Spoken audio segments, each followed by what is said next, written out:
नमस्कार दोस्तों, स्वागत आप सभी हमारे YouTube चैनल पर। क्या आपने कभी ऐसा रहस्य सुना है जो 150 साल से तहखाने में दफन है? क्या एक नवाब की अंतिम वसीयत इतिहास बदल सकती है? साया हकीकत एक मुस्लिम ऐतिहासिक सस्पेंस कथा है जिसमें एक युवा रिसर्चर इम्तियाज मीर एक गुमनाम दस्तावेज की तलाश में उतरता है, लेकिन उसे सिर्फ इतिहास नहीं बल्कि एक रूहानी साया भी रोकने लगता है।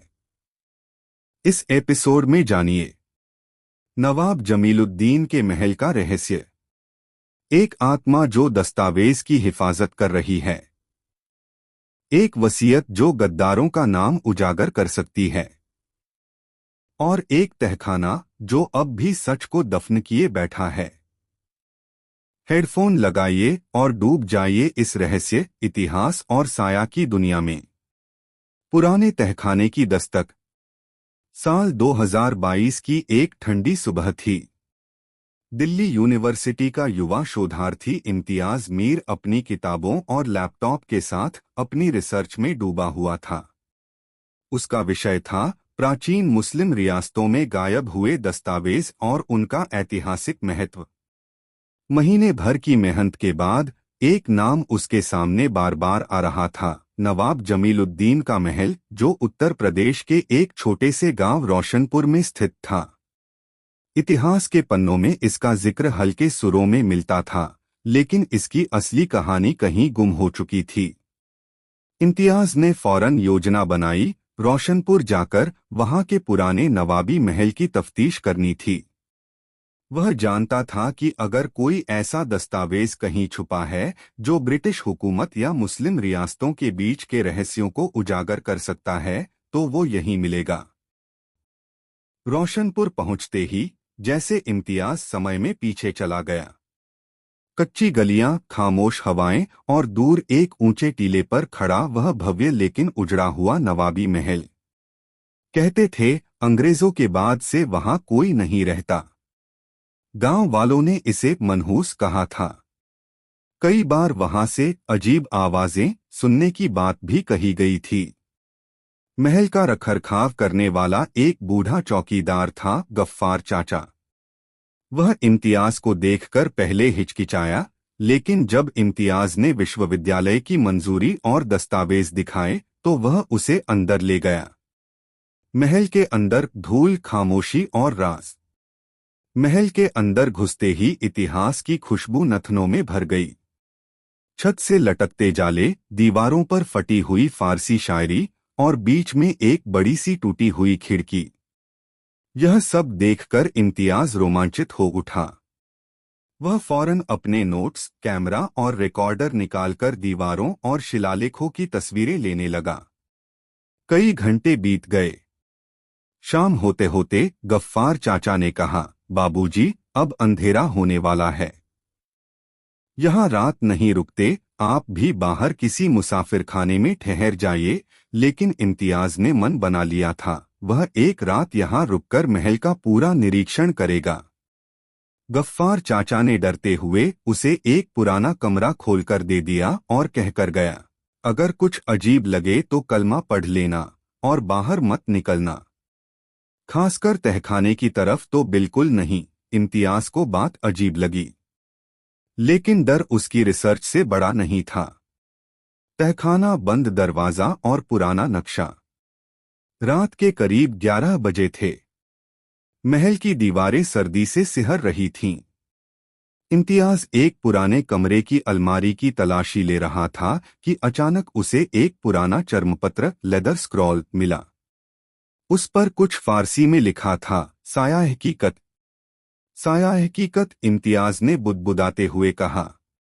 वो फारसी के अक्षर साफ नहीं थे, लेकिन उसने मोटे तौर पर समझा, यह कोई गुप्त दस्तावेज है जो नवाब जमीलुद्दीन ने छुपा दिया था और वो आज तक किसी को नहीं मिला। नीचे एक नक्शा भी बना था, जिस पर महल की बनावट और उसके नीचे बने तहखाने की संरचना थी। यह नक्शा उस तहखाने तक पहुंचने का रास्ता बता रहा था, और वो रास्ता उसी कमरे की पीछे वाली दीवार में कहीं छुपा हुआ था। आवाजें, कौन है वहां? इम्तियाज जैसे ही दीवार के पास गया, एक हल्की सी खड़खड़ की आवाज सुनाई दी। कोई मानो रेत पर चल रहा हो। उसका दिल जोर से धड़कने लगा। उसने मोबाइल का टॉर्च जलाया, लेकिन सामने कोई नहीं था। तभी दीवार की दरार में उसे एक लोहे का हैंडल दिखाई दिया। हैंडल को जोर से खींचते ही एक पत्थर की दीवार धीरे धीरे सरकने लगी। एकदम घुप अंधेरा, सीढ़ियां नीचे की ओर जाती हुई। तहखाना।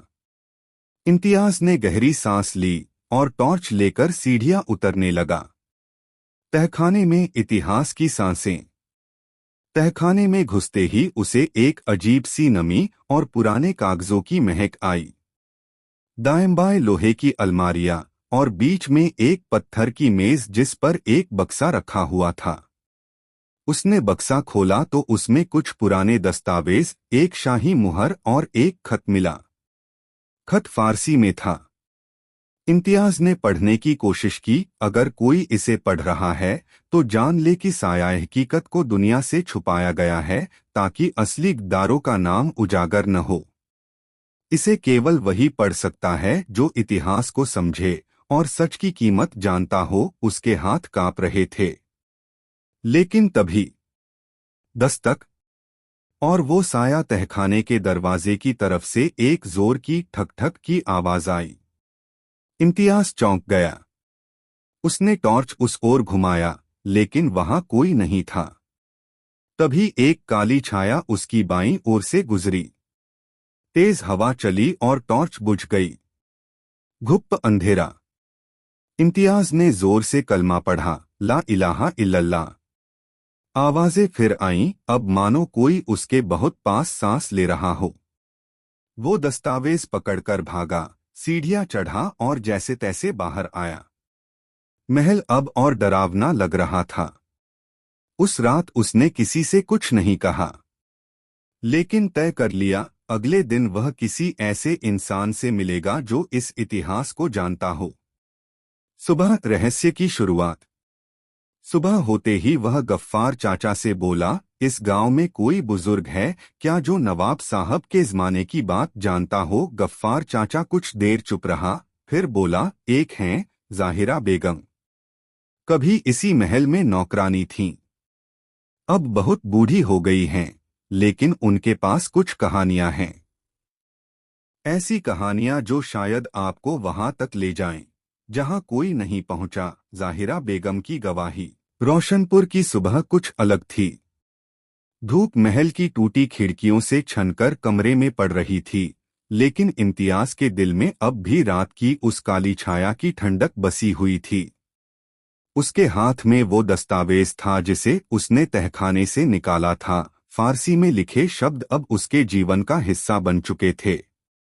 गफ्फार चाचा ने उसे सुबह बताया था कि जाहिरा बेगम नाम की एक महिला, जो नवाब जमीलुद्दीन के समय में महल में काम करती थीं, अब गांव के पुराने हिस्से में अकेली रहती हैं। गांव के सबसे पुराने हिस्से में बनी एक ईंट और मिट्टी की झोपड़ी के सामने जब इम्तियाज पहुंचा, तो दरवाजा आधा खुला था। अंदर से धीमी आवाज में कुरान की तिलावत हो रही थी।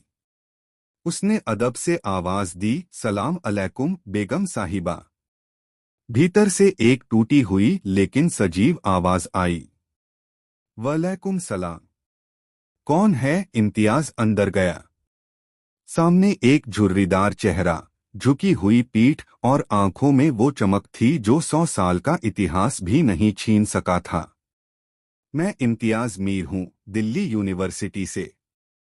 नवाब जमीलुद्दीन और उनके महल से जुड़ी रिसर्च कर रहा हूँ। जाहिरा बेगम मुस्कुराईं, लेकिन आंखों में कहीं एक छाया थी, जैसे कोई बहुत पुरानी याद जिंदा हो गई हो। भूतकाल की परतें खुलती हैं। बाबूजी, जाहिरा बेगम ने धीमे स्वर में कहा। उस महल में जो देखा, आज तक किसी से कह न सकी।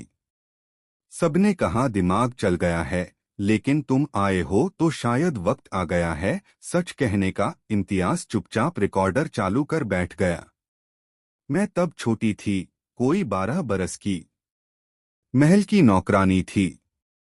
नवाब साहब बड़े नेकदिल थे, लेकिन उस समय कुछ अजीब चल रहा था। हर रात कुछ गुप्त बैठकों का दौर चलता था। एक अंग्रेज अफसर आता था, कर्नल हेनरी ब्रुक्स। कोई नहीं जानता था कि क्या बात होती है, लेकिन नवाब साहब के चेहरे पर उदासी बढ़ती जा रही थी। फिर एक दिन मैंने छुपकर देखा। नवाब साहब एक दस्तावेज को आग से बचाकर एक लकड़ी के बक्से में रख रहे थे। उन्होंने कहा था, साया हकीकत को दुनिया से छुपाना पड़ेगा, क्योंकि ये दस्तावेज अगर किसी के हाथ लग गया तो साजिश करने वालों के नाम उजागर हो जाएंगे। साजिश और गद्दारी। इम्तियाज ने पूछा, क्या आपको पता है वो दस्तावेज किस बारे में था? इतना तो नहीं जानती, लेकिन नवाब साहब कहते थे, हमारी रियासत की तबाही में कुछ हमारे ही लोगों का हाथ था। अंग्रेजों से पहले गद्दार अपने ही थे। उसके बाद महल में एक आग लगी। लोग कहते हैं वह हादसा था, लेकिन मैंने खुद देखा, कुछ नकाबपोश लोग आए थे जिन्होंने तहखाने की सीढ़ियां तोड़ी थीं। इम्तियाज का दिल जोर से धड़कने लगा। तहखाने की सीढ़ियां? हाँ बेटा, तहखाना ही वो जगह थी जहां नवाब साहब ने दस्तावेज छुपाया था। मैंने भी एक बार वहां झांका था, लेकिन तब से वहां जाना बंद कर दिया।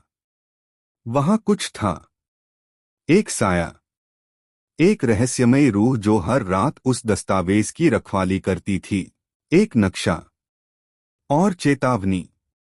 जाहिरा बेगम का पति उंगलियों से अपने बिस्तर के नीचे से एक पुराना लिफाफा निकालती हैं। ये मुझे नवाब साहब की बेगम ने दिया था। कहा था जब कोई सच्चा खोजी आए तभी देना। लिफाफे में एक पुराना नक्शा था, महल के नीचे कई तहखानों और सुरंगों का जाल। एक जगह लाल स्याही से गोल किया गया था, कब्र साया। इम्तियाज ने पूछा, ये क्या है? वहीं वो दस्तावेज अब भी दफन है, और वहीं रहता है वो साया। कुछ लोग कहते हैं वो नवाब साहब की आत्मा है, कुछ कहते हैं वो एक रूह है जो उस गद्दारी के गवाहों में से एक थी। साया की पहली गवाही। उस रात इम्तियाज ने होटल में नक्शा फैलाया और उन चिट्ठियों को दोबारा पढ़ा जो उसे तहखाने से मिली थीं। दस्तावेज में एक नाम बार बार आ रहा था, मीर साजिद। मीर साजिद कौन था? इम्तियाज ने सोचा। एक रियासत का सलाहकार, एक गद्दार, या कुछ और? जैसे ही उसने मीर साजिद का नाम जोर से पढ़ा, कमरे की बत्ती एक पल को बुझी और हवा जैसे ठंडी हो गई। खिड़की अपने आप खुल गई। बाहर कोई नहीं था, लेकिन एक कागज उड़ा और उसकी गोद में आ गिरा। कागज पर एक ही वाक्य लिखा था, मीर साजिद अब भी इंतजार में है।